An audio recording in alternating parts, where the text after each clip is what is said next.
Here I am in the brand new Blender 4, and let me check my armature.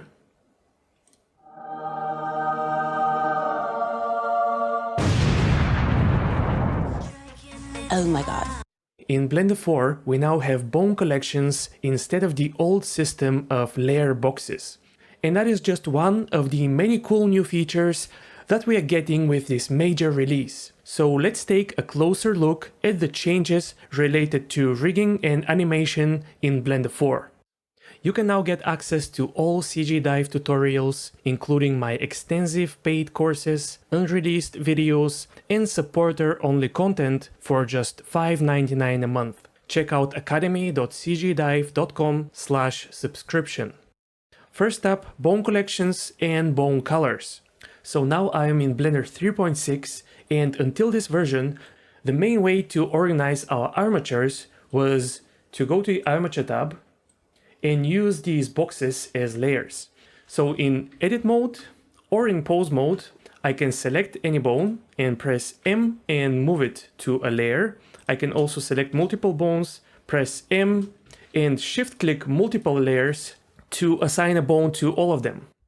I then have to click or shift-click on these boxes to unhide or hide layers. We also had protected layers, which was related to the old proxy system, which was already deprecated around Blender 3, so this whole thing here was mostly for legacy purposes. And all of this, including the pose position and rest position buttons, was in this skeleton panel. And another tool for organizing bones was bone groups, which allowed us to organize bones independent of the layer they are on. Even though this was called bone groups, it was mostly using for applying a color to a bone, which was a little bit confusing. Also, these bone colors were only visible in pose mode, and in edit mode, bones were only shown in a default color scheme. Another way to organize bones was a pre-installed add-on. If you go to add-ons and search for bone selection sets and activate it, you'll have these selection sets, and that will give you another tool to organize your bones. Again, you can create different selection sets independent of layers or bone groups. Now just pressing select will select these bones that I assigned to this selection set. Now let's move to Blender 4 and see what changed. If we go to the Armature tab in Blender 4, right away you'll notice the new bone collections, but also we have this new pose panel, which contains the pose position and rest position buttons. So it was separated from the bone layers, which makes sense. Now let's look at the bone collections. First of all, we are no longer limited to 32 layers. You can just press the plus button and add as many as you like. And you can delete them with the minus button. To assign a bone to a collection, you have to be in edit mode or pose mode, select any bones that you want to move, press M, and select the collection that you want to move them to. You can also press M and create a new collection this way. And you can give it a name right away. If you want to assign a bone to multiple collections, you can press Shift and M and select the collection that you want to add it to. If I press Shift and M again, the collections the bone is already assigned to have a minus sign to them. So if I press on that collection, the bone will be removed from that collection. Another way is to have your bone selected, highlight the collection that you want to add the bone to and press Assign. Or Remove will remove it from that collection. The Select button will select all bones that belong to the highlighted collection. Next to each collection, we have an eye icon, which will hide and unhide all bones assigned to it. You can use these arrows to reorganize your list of collections. This feels a little bit outdated. I hope we'll get drag and drop later on. Under this submenu, we have Solo Visibility, which will hide all collections aside from the highlighted one, and also an operator to show all collections. We now have the ability to add custom properties to a bone collection. So if I add a new property here, it will only belong to this bones collection. If I highlight any of the other collections, it won't be there. it's attached to this collection. And I think that is all you need to know about bone collections. They are very straightforward and much more intuitive than the previous implementation. Currently, we only have simple collections, but in the future, we'll most likely get sub-collections or nested collections, just like in the outliner. If I create a new collection, I can nest it under another collection. So you can expect that we'll get something similar for bone collections. Another change is that bone groups has completely disappeared. As you saw, until Blender 3.6, bone groups were a weird mix of grouping and also coloring your bones. But since we now have unlimited bone collections, grouping a set of bones can now be done here in bone collections. Here I have my bone set. And as for bone colors, they are now a bone property. So if I select a bone and go to the Bone tab, under Viewport Display, we have Bone Color and Pose Bone Color. So if I select a custom color such as red, the bone will become red. And what is new is that this color will also be visible in Edit Mode. You'll see that in Edit Mode this menu changes and you can only change the bone color. So let's go back to Pose Mode or Object Mode, where we'll have all of the options. And here I can also set Pose Bone Color. Let's set it to blue. So in Pose Mode, my bone will have one color, blue, and in Edit Mode, it will have another color. So if you want to get the old Blender behavior, you should set bone color to default colors and only set the Pose Bone Color. I'm so used to the bones being in their default color in Edit Mode that I think it will take me a while until I start using this bone color feature. Let's make sure we're not missing anything. In Pose Mode, you have buttons which allow you to copy these custom colors from the active bone to selected bones. So if I select a couple of bones and shift select this bone to make it active, I can press this button and that will color the selected bones with the exact same colors. And that's important because it will allow you to select these bones as a set. So let's give this bone red color and then copy it to another bone. So now if I press Shift G, this will bring up the Select Grouped menu, and that allows me to select by collection. So that will select all bones on the highlighted collection. Or I can press Shift G and choose Color, and that will select all bones with the exact same color. And it has to be the exact same color set, because we can also choose completely custom color sets. So if I make this one red, and the second color, which is the selected outline, I'll make bluish, and then the last one, which is the active highlight, I'll make light blue. Right? Now if I copy this color to the other bone, select this bone, press Shift G and choose color, that will select this other bone which is colored with the exact same way. But if I go to this bone and change the hue just slightly, then Shift G will no longer select it. So I guess the old bone groups did have an advantage, because once a set of bones is grouped, you can just change the color and all bones will be updated instantly. So maybe bringing this functionality back in future versions of Blender may be a good idea. I'm going on a little bit of a tangent, but these predefined colors, while they're great, a little bit of a problem with them is that the selected highlight color and the active highlight color are just shade of the main color, which may make it difficult to see what is selected, what is active, and so on. So one solution is to use the custom color sets, but you can also go to Edit, Preferences, Themes, Bone Color Sets, and set your selected and active colors. And I have the hex code for the default selected bone color, so I can just set it in here and then just copy and paste it to the other color sets. And I also have the hex code for active bone, so set it and copy and paste it. Now I'll save my settings, and now I can quickly set a color and have consistent selected and active outlines. And earlier I mentioned the bone selection sets add-on, and it's still here in Blender 4. So you can still use it. It's here in the Armature tab.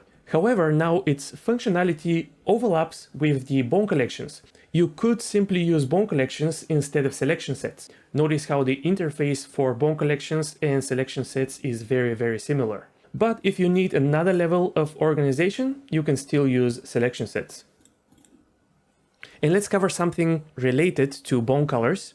If I select one of my colored bones and press I and insert the keyframe, and then switch to the dope sheet, you will see a little colored box next to the bone name and bone properties. In earlier versions of Blender, this used to look like this, which many people found difficult to read. And this is controlled by a Blender preference. If we go to animation, we have channel group colors. And because many people didn't like this used to be off by default, but now that we have a better, cleaner solution, it will be on by default when you install Blender 4. Next, let's cover weight painting. There are changes in Blender 4 which are great, but they involve changes of the Keymap, which may be confusing at first. So as you should know, if you select your armature and shift select the mesh that is bound to it and go to weight paint mode, in older versions of Blender, you could control click on a bone and select it, but now that doesn't work. And also, if I control click in this painted area, I will start removing weights. So I'll undo. So what happened is that the Keymap changed. Now to select a bone, you need to Alt and click, and you can also Alt, Shift and click if you want to select multiple bones, which can be useful in weight paint mode when you use some of the weights operators, for example. Okay, so that is how you select bones. And I have the draw brush active in a brush set to mix with weight and strength to 1. So now if I click, I'll just add weights, which is what you expect. By the way, I should enable my auto normalize and symmetry. Nothing has changed here. You can watch my old tutorials on weight painting, they still apply. But now if I want to remove weights, I can just control click here. Control and click remove weights. And if I shift and click, I blur weights. You'll notice that when I shift click, I temporarily switch to the blur brush automatically. So again, Alt and click to select a bone and activate its vertex group. Alt, Shift and click to select multiple bones. Click to add weights. Control click to subtract weights. Shift click to blur. These changes will break your muscle memory a little bit, but long term this is great. This is exactly how painting should behave. So if I set my strength to a lower value, I'll be able to paint lower values. And also if I control click, that will also subtract lower values. If you want to set the strength of the blur brush, you need to switch to the blur brush and change the strength. But keeping strength to 1 generally works for me. You can also switch to the add brush, that will behave more or less the same. And if you use the subtract brush, you'll have the inverted behavior. So by just clicking, you will remove weights. And if you control and click, you will add weights. But personally, I would just keep it to either mix or add. Oh, and by the way, Control, Shift and click also select bones in this mode, just like Alt click. So I'm not sure why we have two shortcuts that do the same. It could be because of the emulate 3 buttons setting, which some people use, and it creates some inconsistencies. But these are the changes when weight painting, and I haven't seen this explained properly, not even in the official update notes. So I hope this helps. I also noticed some new operators in the weights menu. So let's take a quick look. Set weights already existed in previous versions, but the shortcut has changed. It used to be Shift K, now it is Control X. So if I click here, or if I undo and press Control X in the viewport, this will set a weight of 1 for the entire active group. And the weight is set to 1 because the weight of my paintbrush is set to 1. If I set it to this value, for example, and press Control X, the mesh will become green because this color corresponds to this weight. Next we have sample weight. And so if I click it, I'll get this temporary tool and I can point to any part of my mesh and the weight value will change and it will be the exact weight value that was under my cursor. The same thing can be done with this sample weight tool. However, now I need to switch back to the paintbrush tool. And if you want to use the shortcut, which is Shift-X, I expected that I would have to press Shift-X and then click to sample, but that is not the case. Just place your mouse over the area you want to sample and press Shift-X, and that will sample the weight under the mouse. Right here I have full influence, so Shift-X, and I'll have weight of 1. Next we have sample group, and when I activate this tool, I can click on a bone, and honestly, I'm not sure what happens. I'm not sure what this does, but if you do, this is how you sample a group. The tooltip says that this will select one of the vertex groups available under the current mouse position. And there you have it. Next we have gradient, linear, and this will allow you to apply a gradient. So this is the same as using this gradient here. And also I can go to weights, gradient radial, and create a radial gradient without changing my tool. So as you can see, a lot of these changes and updates in weight paint mode are meant to reduce the need of switching between different tools. You can just have the draw brush active and paint weights, remove weights, smooth weights, sample weights, set the weight for the entire group, and even create gradients. So the shortcuts are Shift-A for linear and Shift-Alt-A for radial. So Shift-A and just drag for a gradient, and Shift-Alt and A and drag for a radial gradient. And I really like these changes. These are exactly the workflow improvements that I'm hoping for. And some more changes in the Keymap. In weight paint mode, we have these selection modes for vertices or faces. And if you like to use shortcuts, the shortcut for vertex selection used to be V, and for face selection, I honestly don't remember. But now in Blender 4, the shortcuts are 1 for face selection and 2 for vertices. And that is very similar to edit mode. In edit mode, 1 is vertex selection, 2 edges, and 3 is faces. How we select the elements has also changed. To select elements, I can Alt and click on them. And then Alt and Shift will add to the selection or remove from the selection. And it is the same in vertex selection mode. Alt to select, Alt Shift to add and remove vertices. The pose library also received an update. If I go to pose mode for this character, I have this shelf with poses. By default, it's going to be contracted, you won't see it. To expand it, go to this little triangle here and click on it. You can also make the shelf taller if you have a lot of facets. You can change the size of the thumbnails. And in previous versions, the pose library was here in the end panel under animation pose library. So now in Blender 4, we just have this info telling us that the pose library was moved, and we have a button to toggle the shelf. In future versions, the pose library will probably disappear here from the end panel. I think this is only here for existing users to make their transition to the new shelf a little bit easier.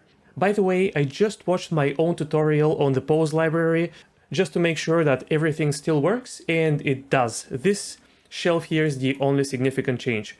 So if you need detailed info about creating, storing, and using poses, check out my previous video. In the NLA, we have a nice little quality of life improvement. It used to be kind of difficult to reorganize the strips. One of the Blender developers made a funny joke about the strips being stuck in a maze, but now you can just select a strip and press G, or you can also click and drag, and you can place the strip anywhere you want. And you can see how when it starts overlapping another strip, it will change color, and if you release now, Blender will just place it at the closest possible position. Also, it used to be impossible to move a strip through a locked track. But now it is possible. No problem at all. It's just that if I try to place this strip on the locked track, it won't work. This behavior is very nice and predictable, so big thanks to the developers that designed and implemented it. And another slight but important change in the NLA. As you probably know, if I select a strip and press Tab, I can edit it. But there are two modes for editing a strip. If you go to Edit, you can start tweaking a strip action full stack or lower stack. And now the shortcut tab is assigned to full stack. Until now it was assigned to lower stack. Lower stack means that when I start editing this action, I will only see how it is affected by the tracks below it.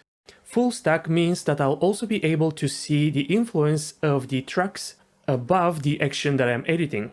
And of course, you would usually want to see the full stack. But until Blender 4, there was a technical issue which made using full stack a little bit unreliable. So on the surface, it's a keymap change, but what may be more important is that the underlying issue has been fixed.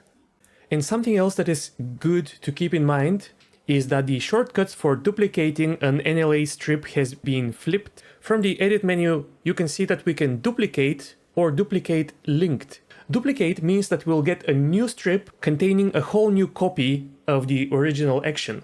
Duplicate linked will also copy the strip, but the strip will now contain a duplicate link to the original action, so no new action will be created. These shortcuts used to be the other way around, but let's see how this works. If I press Shift-D and duplicate this strip and try to edit it, you will see that it's called injured, and a couple of the other strips turned red. That is to indicate that they are using the same linked action.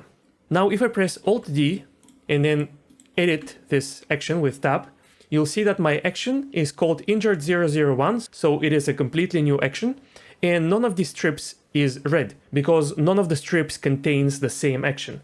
So I'm not sure how I feel about this change, because it is not consistent with other parts of Blender. For example, in the 3D viewport, Shift-D duplicates and Alt-D creates a linked duplicate. But either way, that is what we have, so keep it in mind. In the graph editor, you may see huge performance improvements when working with dense graphs with a lot of curves, a lot of keyframes, and a lot of transform channels. Also, there is a new smoothing algorithm called Butterworth, and I would be lying if I told you that I knew exactly how it works and what its uses are, but it does seem very useful for working with dense curves such as mocap data. So I'll definitely be exploring this, and once it makes sense to me, I may make a tutorial about it. And related to that, we have a bunch of new blend modes. Again, I'm not an expert on these. I just started playing around with them myself. Another nice update in the graph editor, we can now update multiple curve modifiers at the same time. So if I add a noise modifier to this curve and the same noise modifier on another curve, then I can shift select both curves, or maybe box select them and make one of them active. Now both of them have the noise modifier, so for example, I can Alt and click on the scale factor, and both curves, or rather both modifiers, will be affected. And that will work for as many curves that you have the noise modifier on. This is based on the modifier name, so if I rename this one to noise 1, now one is called noise, the other one is noise 1, so now Alt clicking will not work. So they have to have the same name, and then you'll be able to modify their overlapping values at the same time. Now for some additional changes, we're going to take a look at the release notes. By the way, this is the most complete document where you can see almost all important changes in a new Blender version. And I'm going to share a link, but now if we go to animation and rigging, I already covered most of these updates. Pose library, bone collections and colors. Then we have a change in Bendy bones, which will make them behave differently, presumably better, when weights are applied. And I'm not ready to cover this, but in Blender, if you want to know how to enable this new feature, you have to select your bone, which should be a bendy bone, meaning that it should have bendy bone segments. And you'll see this new Vertex Mapping setting, which is set to straight, which means the same behavior as in previous versions. And if you want to use the new and improved version, you can switch it to curved. And that should give you better B-bone deformations, but it may be slower to compute. Then we have an update to the preserve volume algorithm of the armature modifier. Here you can see the before and after. If you use preserve volume and you bend and also scale some bones, you'll get something weird like this. Whereas the improved algorithm in Blender 4 will give you proper deformations. What I love about this update is that supposedly this whole problem was caused by something called crazy space. Nice. So just for reference, preserve volume is part of the armature modifier, It's a checkbox, and if you enable it, it will slightly change how weighting is applied to your mesh.